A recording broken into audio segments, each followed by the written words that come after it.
अरे भैन जुता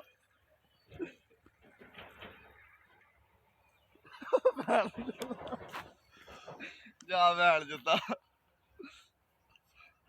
सेल साहब मक्की छिलन जा रहे हो।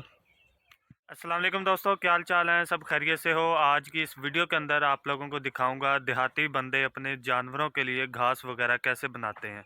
वीडियो को पूरा देखिएगा। चैनल पे न्यू हो तो चैनल को सब्सक्राइब कर दें। तो चलिए स्टार्ट करते हैं, वीडियो एंजॉय करें।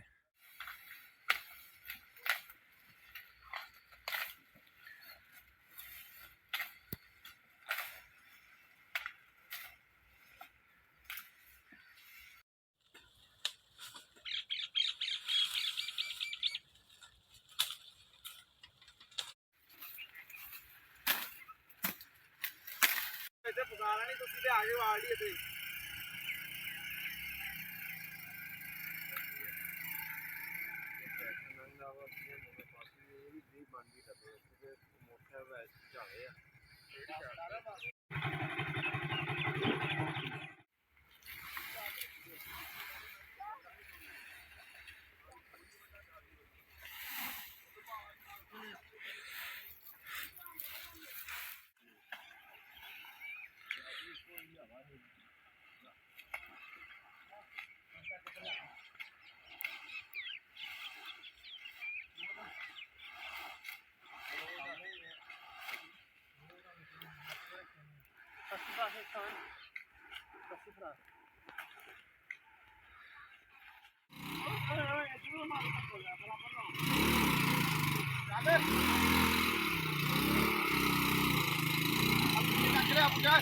अच्छा,